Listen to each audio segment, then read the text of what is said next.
Okay, so this is your problem. It says plot the given parabola on the axis, plot the roots, the vertex, and two other points. Okay, so let's review a little bit on what these are what you call features of a quadratic formula, quadratic equation. Parabola means the highest exponent is 2. All right, so normally the roots, you solve for the roots by factoring, okay?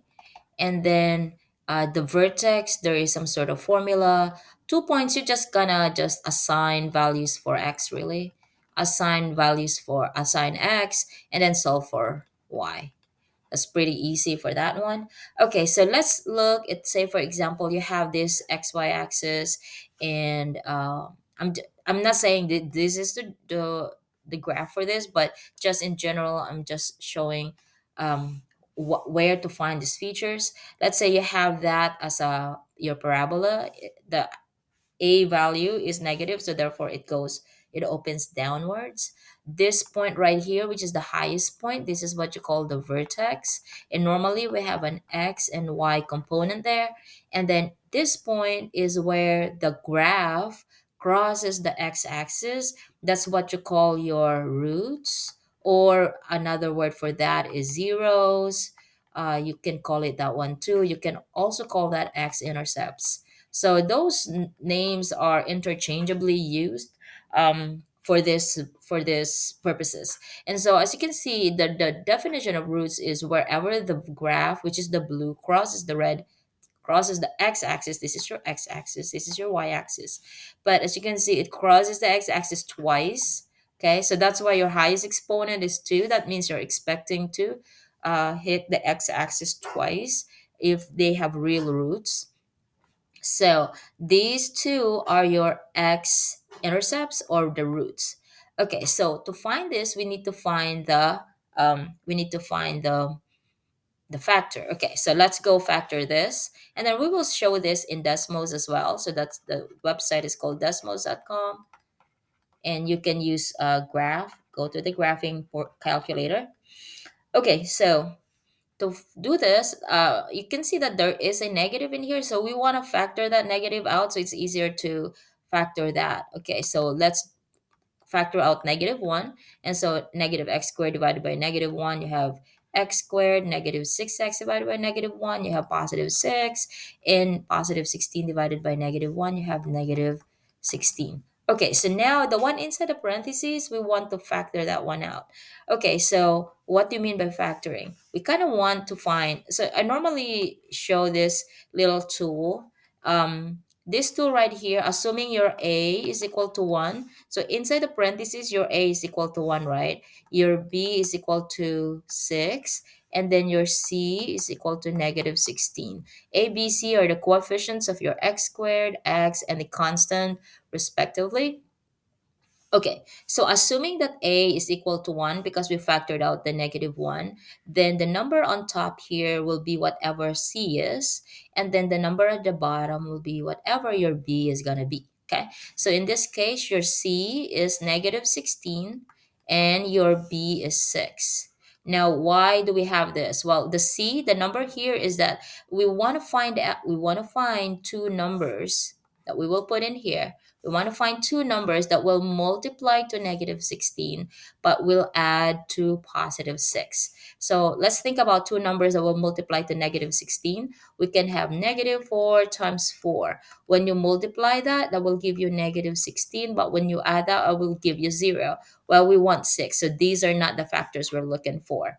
What about if we do -8 and +2? Well, when we multiply that, I will give you -16. When you add it, it will give you -6. So again, not the one we're looking for. Well, but that's close because you have 16 and 6. So what about if we switch the numbers? We do +8 and -2. So when you multiply that, it will give you -16. When you add it, it will give you +6.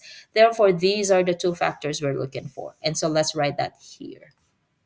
Okay, so the red numbers, those are your basically the roots, sort of. Okay, so now we can do complete this. So we will have -1, and then this big parenthesis will be factored out into two smaller parentheses. That's an x, so therefore we will have two x's here, and then you put the positive 8 and the negative 2, so you have positive 8 and then negative 2.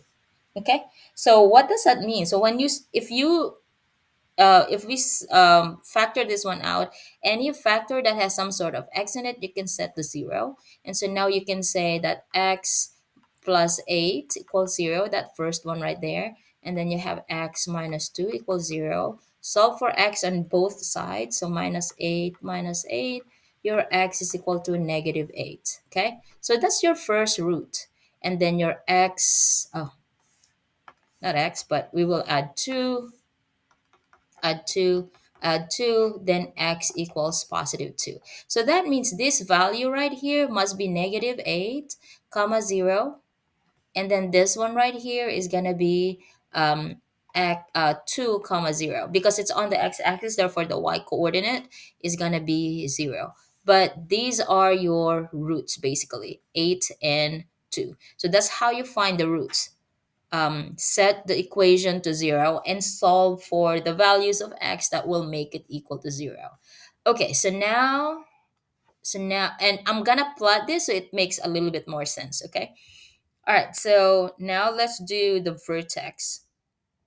So the vertex is this point right here. So you have an x and y coordinate. Normally on a quadratic equation, it's not just plain x or y. Because it's a vertex, it's a special point. So instead of calling it xy, they call it hk. So you can call it hk. So h is like the x component of the vertex, and k is the y component of the vertex. So let's solve for h. So remember, this is the x component. The formula for this is negative b over 2a, while your b, okay, so we will have to use the original ab, not the factored one, okay? So the original ab, so the original a here is negative 1, the original b is negative 6, and the original c is 16. All right. So now we can solve for h by substituting these values. So h is equal to negative of negative 6 over 2 times negative 1, which is equal to negative 6. Negative of negative 6 is positive 6 divided by negative 2. So you have negative 3. So that means this point right here must be negative 3 comma something. We don't know what that point is. So now we will solve for k. Now, k is the y component of your vertex. So all you got to do is really substitute this negative 3 into that equation. So remember, your equation is negative x squared minus 6x plus 16. So we will substitute negative 3. So negative, make sure you put that in parentheses, squared minus 6 times negative 3 plus 16. So now you have negative 9 plus 18 plus 16. So you have 16 plus 9, which is 25. So that means your vertex is at negative 3 comma 25. Okay, so let's let's try to remember that, and let's go to Desmos to see if these are actually correct solutions. Okay, so what you need to do is just open a browser, go to desmoscalculate.com/calculator, and then we will type in your equation here, which is negative x squared. To get that exponent right there, you can either go in here and you will have that a squared to type in the square, or alternatively, after you type in the x, you go shift 6, and that will give you a chance to type in your exponent. All right, minus 6x plus 16. So that was your original equation. I'm gonna put this one down. I'm gonna make this one smaller so I can see it. Okay, so again, looking for your roots will be this point right here, and that would be, we solved that we knew that it was negative 8, right? So it'll be negative 8 comma 0. I'm just typing in the point to show you that it actually intersected. The red graph intersected at negative 8 on x, and the other point is right here, which is 2 comma 0. And remember, how did I get those? I solved them manually, right? But now we're graphing it, and it does show that. Now your vertex is right here. So we saw that our vertex was negative 3 comma 25, and true enough, that's where your vertex is. It's the highest point in your graph. Now, another one of the other questions is plot 2 points. So that's actually the easiest part of this problem because you get to choose any really any number for x. Okay, so let's do. Oh, this is actually quite painful to erase. So I'm gonna just pick another one. Okay, so if you have to do it manually, okay, so this is your equation, negative x squared minus 6x plus 16. If you have to do it manually, this is the part where you have to do, what's your question here? Ba-ba-bum. Okay, so two other points, right? So we want to do two other points. So that means you can just choose any values of x.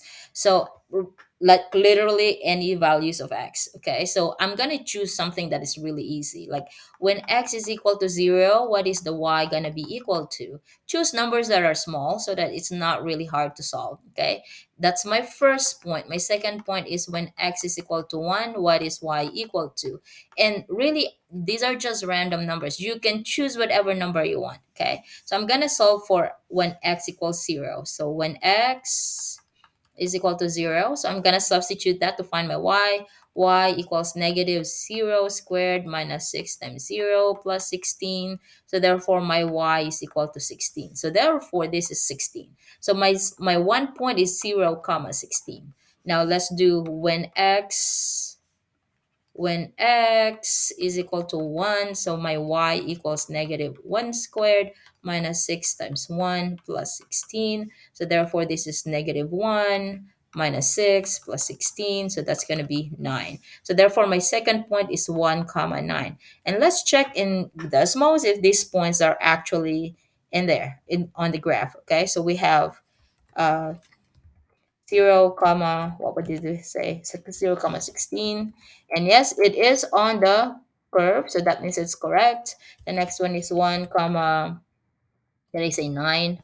Yes, and so that point is also on the graph, so that means it is correct. Okay, so I hope this helps. Let me know if you have any more questions.